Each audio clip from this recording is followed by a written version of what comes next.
એક ખૂબ જાડા બેન હતા. તો બેન વજન કરાવવા માટે પતિ પત્ની જો એટલે વજન કોટા ઉપર ચડી અને બેન ઊંડા ઊંડા શ્વાસ લેવાનું શરૂ કર્યું. એટલે એવાનો પતિ કે તમે ઊંડો શ્વાસ લેવો કે ગમે તે કરો, તમારા વજનમાં ફેર પડવાનો નહીં. એટલે કે મૂર્ખા, વજન ઘટાય એના માટે ઊંડા શ્વાસ નહીં લેતો. કારણ કે મારું ઊંડો શ્વાસ લઉં એટલે પેટ અંદર જાય તો ખબર પડે કે નેચા મારું વજન કેટલું થયું. બે પતિ પત્ની વાતો કરતો હતો. એટલે પત્ની હતી એ પતિને કે જુઓ તો ખરા તમારા કે બાલ કેવા છે, જાણે ખેતરમાં ઘાસ ઉગ્યું હોય. પતિ કે હું તારનો એટલો જ વિચાર કરતો હતો કે મારી બાજુ ભેંસ કેમ ઊભી છે. પત્ની એના પતિને કે તમે કેટલા બધા ભોળા છો કે જેનું કોઈ માપ જ નહીં. પતિ કે એકદમ સાચી વાત કરી, આ શરૂઆત તારા બાપાએ કરેલી.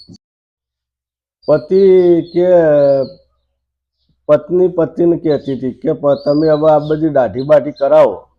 એટલે પતિ કે તને કોઈ પ્રોબ્લેમ છે?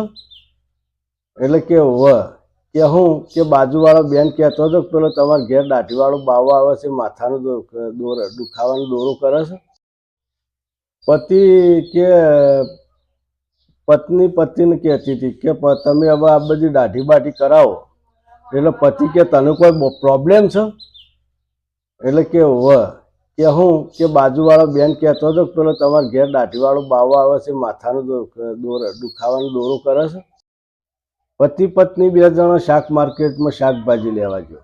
તો પત્ની કે પતિને કે 2 કિલો વટોણા લઉં કે લઈ લે ને. એમાં શાકભાજી મને શું પૂછવાનું હોય? કે પૂછવું તો પડે કે ફોલવાના તમારે નહીં.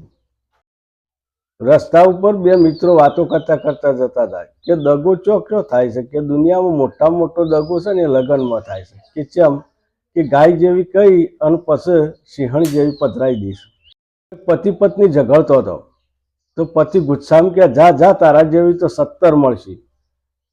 તો પત્ની હસીને બોલી કે હજી એ તમારે તો મારા જેવી જ જોવે છે ને. એક વખત એક ભાઈ હતો, એ બહુ બોડી બિલ્ડર હતો. દોડતો ને દોડતો એને નક્કી કર્યું કે હું મારે બોર્ડર ઉપર લડવા જાઉં છું. બોર્ડર ઉપર લડવા જતો તો રસ્તામાં જઈને વિચારીને પાછો આવ્યો. એને ઘરવાળા કે કેમ પાછો આવ્યો? કે વિચાર કર્યો કે આટલી બધી બોડી છે ખરી, બધું સાચું, પણ ઘરવાળો જ આપણું હોભળતો નહીં, બોર્ડરવાળામાં શું કરી લ્યું.